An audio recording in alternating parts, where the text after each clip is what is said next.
ஆண்டவராகிய இயேசு கிறிஸ்துவின் இனிய நாமத்தினாலே இயேசு பார்த்துக்கொள்வார் ஊழியத்தின் மூலமாய் ஏப்ரல் மாத மன்னாவாகிய வார்த்தையை பகிர்ந்து கொள்வதிலே நான் மிகுந்த மகிழ்ச்சி அடைகிறேன். கடந்த ஒரு சில மாதங்களாக இந்த யூடியூப் வாயிலாக கர்த்தருடைய வார்த்தையானது பகிர்ந்து கொள்ளப்பட்டதை நீங்கள் எல்லாரும் அறிவீர்கள். அது கர்த்தருடைய அனாதி தீர்மானத்தின்படி கர்த்தருடைய வார்த்தையை பகிர்ந்து கொண்டோம். இந்த அருமையான மாதத்திலேயும் கூட இந்த ஏப்ரல் மாத மன்னாவாகிய வார்த்தையை பகிர்ந்து கொள்வதிலே நான் மகிழ்ச்சி அடைகிறேன். இந்த ஏப்ரல் மாதம் மன்னாவாகிய வார்த்தை கர்த்தர் பார்த்து கொள்வார். ஒருவேளை நீங்கள் கடந்த மாதங்களிலே பேசின எல்லா செய்திகளிலும் எந்த ஊழியம் என்று இல்லாமல் இருந்திருக்கும். ஆனால் இந்த மாதத்திலிருந்து அது இயேசு பார்த்து கொள்வார் ஊழியமாக இனி வருகிற எல்லா மாதங்களிலும் இயேசு பார்த்து கொள்வார் ஊழியத்திலே இருந்தே இந்த பிரசங்கங்கள் பண்ணப்படும் என்பதை தெரிவித்துக் கொள்கிறேன். கடந்த 10 ஆண்டுகளுக்கு மேலாய் விஸ்வவாணி ஊழியத்திலே முழு நேர ஊழியராக இருந்து தற்போது ஒரு சில நாட்களுக்கு முன்பாக அதிலிருந்து விலகி கர்த்தருடைய அழைப்பின் வித்தமாய் இந்த இயேசு பார்த்து கொள்வார் ஊழியத்தை ஆரம்பிக்க ஆண்டவர் உதவி செய்தார். ஆதியாகமம் 22ஆம் அதிகாரம் 14ஆம் வசனத்தினுடைய மைய தலைப்பாக இந்த ஊழியத்திற்கு கர்த்தர் பெயரை கொடுத்தார். ஆதியாகமம் 22ஆம் அதிகாரம் 14ஆம் வசனம் இவ்விதமாய் சொல்கிறது, ஆபிரகாம் அந்த இடத்திற்கு யெகோவா ஈரே என்று பெயரிட்டான். அதனாலே கர்த்தருடைய பர்வதத்திலே பார்த்து கொள்ளப்படும் என்று இந்நாள் வரைக்கும் சொல்லப்பட்டு வருகிறது. இந்த அருமையான இடத்தினுடைய சம்பவங்கள் நமக்கு நன்றாக தெரியும். ஆபிரகாம் தன்னுடைய ஒரே குமாரனாகி ஈசாக்கை பலியிடும்படி கடந்து போகிறார். 100 ஆண்டுகளுக்கு பிற்பாடு 100வது ஆண்டிலே கர்த்தர் கற்பத்தின் கனியை ஆபிரகாமுக்கு கொடுத்து, இதுதான் உன் சுதந்திரத்தின் சந்ததி என்று சொல்லி ஈசாக்கை அங்கே கொடுக்கிறார். அந்த ஈசாக்கு நல்ல முறையில் வளர்ந்து வரும் பொழுது அது ஒரு இளம் வயதான நேரத்திலே கர்த்தர் ஆபிரகாமை பார்த்து சொல்லுகிறார், நீ உன்னுடைய ஒரே மகனை எனக்கு பலியிட வேண்டும் என்று சொன்னபோது அதற்கும் கீழ்ப்படிந்து ஆபிரகாம் தன் மகனை அழைத்து வந்து தன் கரங்களினால் தன் மகனை பலியிட அந்த கத்தியை எடுத்த போது கர்த்தர் வானத்திலிருந்து கூப்பிட்டு, ஆபிரகாமே உன் விசுவாசம் பெரிதானது என்பதை அங்கே வெளிப்படுத்துகிறார். அப்பொழுது ஆபிரகாம் அந்த நேரத்தில் கர்த்தருக்கு கீழ்ப்படியும் போது அங்கே ஒரு பலியானது நடைபெறுகிறது. அந்த பலி என்ன? அது ஆட்டுக்குட்டியாக அந்த புதரிலே மாட்டிக்கொள்கிறது நமக்கு தெரியும். அப்பொழுதுதான் ஆபிரகாம் அந்த இடத்திலே இந்த 14ஆம் வசனத்திலே சொல்லுகிறார், ஆபிரகாம் அந்த இடத்திற்கு யெகோவா ஈரே என்று பெயரிட்டான். அதனாலே கர்த்தருடைய பர்வதத்திலே பார்த்து கொள்ளப்படும் என்று இந்நாள் வரைக்கும் சொல்லப்பட்டு வருகிறது. பிரியமானவர்களே, அடியனுக்கும் கர்த்தர் கொடுத்த ஊழியத்துடைய பெயரானது இந்த இடத்தில் இருந்துதான் அது இயேசு பார்த்து கொள்வதாக மாறுகிறது. 1990ஆம் வருடத்திலே திருநெல்வேலியிலே கீழச்சினமான்குளம் என்கிற கிராமத்தில் பிறக்க கர்த்தர் எனக்கு கிருபை செய்தார். அதன் மூலமாய் என்னுடைய சிறு வயதிலே கர்த்தருக்கு கீழ்ப்படியாத ஒரு வாழ்க்கையிலே வாழ்ந்து கொண்டிருந்த என்னை 19வது வயதிலே கர்த்தர் என்னை ரட்சித்தார். பக்தி உள்ள சந்ததியை தெரிந்து கொள்ள விரும்புகிறேன் என்று கர்த்தர் என்னை ரட்சித்தார். அதன் மூலமாக அதைத் தொடர்ந்து நான் சிறுவர் மத்தியிலே ஊழியம் செய்தேன், வாலிபர்கள் மத்தியிலே ஊழியம் செய்தேன், சபை ஊழியராக பணியாற்றியிருக்கிறேன், அநேக ஆலயங்களுக்கு சென்று பிரசங்கித்திருக்கிறேன். இப்படிப்பட்ட நேரத்திலே என்னுடைய கிராமத்தில் இருந்த ஒரு மிஷினரி பணியினுடைய அழைப்பு, மிஷினரி பணிக்கு காணிக்கை தரும்படி என்னை அழைத்தார்கள். அப்பொழுது நானும் மாதம் 50 கொடுத்து 100 கொடுத்து அது 200ஆக மாறியது. அதற்கு பிற்பாடு கர்த்தருடைய கிருபையினால் அதே ஊழியத்தை நான் ஒரு பகுதி நேரமாக எடுத்து செய்தேன்.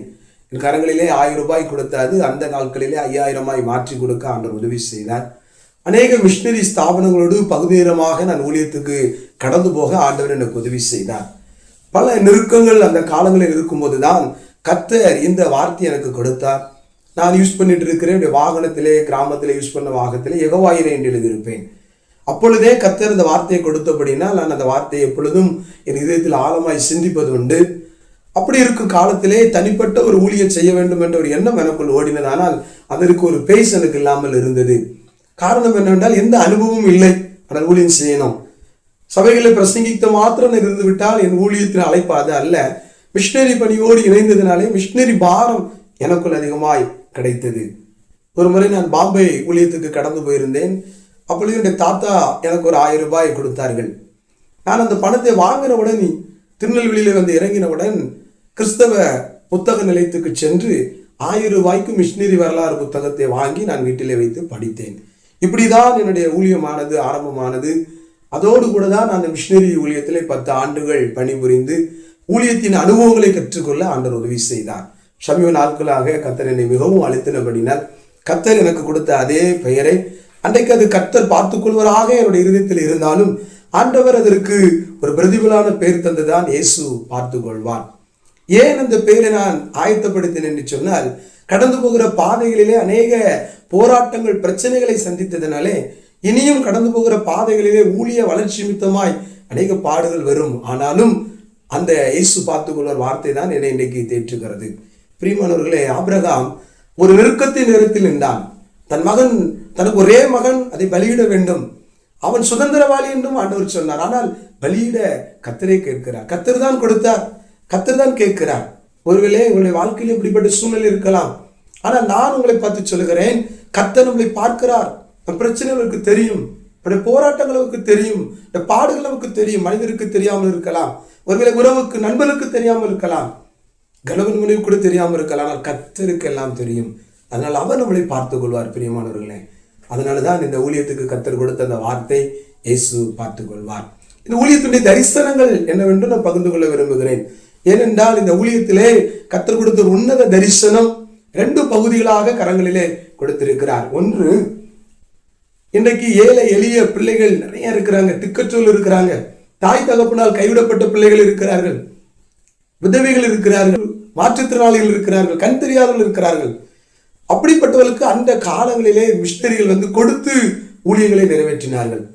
எனக்கும் கர்த்தர் அப்படிப்பட்ட பாரங்களை கொடுத்தபடினால் முதல் பகுதியாக தகப்பன் தாய் இல்லாத ஏழை எளிய பிள்ளைகள், கண் தெரியாதவர்கள், மாற்றுத்திறனாளிக்கு மாதந்தோறும் 2000 ரூபாய் கொடுத்து ஒரு மளிகை ஜாமான் வாங்கி கொடுக்க இந்த ஊழியத்திலே ஒரு தரிசனமாக எடுத்திருக்கிறோம். அதோடு அவர்களுக்கு சுவிசேஷத்தை அறிவிப்பதற்கும் முன் வருகிறோம். இரண்டாவது ஒரு பகுதியாக இந்தியாவிலே நெருக்கம் நிறைந்த மாநிலங்களான உத்தரப்பிரதேஷ், உத்தரகாண்ட், மத்திய பிரதேஷ், மகாராஷ்டிரா ஆகிய மாநிலங்களுக்கு மிஷனரி அனுப்பும்படி தீர்மானித்திருக்கிறோம். இது ஒரு சாதாரண ஒரு மனிதனாக மாத்திரம் நான் அல்ல, கர்த்தருடைய கிருபையினாலே என்னோடு கூட ஒரு சில நபர்களாக இணைந்து இந்த ஊழியத்தை நாங்கள் ஆரம்பித்திருக்கிறோம். அது ஒரு கவர்மெண்ட் ரெஜிஸ்டர் படி அதை ரெஜிஸ்டர் பண்ணவும், அதன் மூலமாகவே சரியான ஒரு ஆதாரங்களோடு கூட அதை செய்வதற்கு நான் இதை ஆயத்தம் பண்ணியிருக்கிறேன். நீங்கள் எனக்காக ஜெபிக்க உங்களை அன்புடன் கேட்டுக்கொள்கிறேன். பிரியமானவர்களே, இந்த மாதத்தினுடைய தலைப்பு கர்த்தர் பார்த்து கொள்வார். கர்த்தர் நம்மளை ஏன் பார்க்க வேண்டும்? அவர் பார்க்கவில்லை என்று சொன்னால் வாழ்க்கை முடிந்து போய்விட்டது. 15 ஆண்டுகள் நான் ஊழிய பாதையிலே கர்த்தர் மாத்திரம் என்னை பார்த்து வழிநடத்தவில்லை என்றால் இன்றைக்கோ நான் விழுந்து போயிருப்பேன். கர்த்தர் என்னை பார்த்ததினாலே நிற்கிறேன். ஆபிரகாமை கர்த்தர் பலியிடும்படி அனுப்பினாலும் ஆண்டவர் பார்த்து கொண்டே இருந்தார். ஆபிரகாம் என்ன செய்கிறார், என்ன செய்ய போகிறார்? ஆனால் ஆண்டவர் ஆபிரகாமுடைய விசுவாசத்தை சோதித்தார். அந்த விசுவாசமானது அன்றைக்கு கர்த்தரை அசைக்கத்தக்கதாக இருந்தது. தன்னுடைய ஒரே ஒரு மகன், அந்த மகனை அவர் பலியிடுகிறார். அந்த மகனை அவர் கொல்ல போகிறார். யார், எந்த தகப்பன் பலியிடுவார், எந்த தாய் பலியிடுவார்? யார் தன் பிள்ளை அடிப்பார்கள்? யாரும் அடிக்க மாட்டாங்க. தன் பிள்ளையை யாருமே அடிக்க மாட்டாங்க, ஒரு சின்ன அடி கூட கொடுக்க மாட்டாங்க.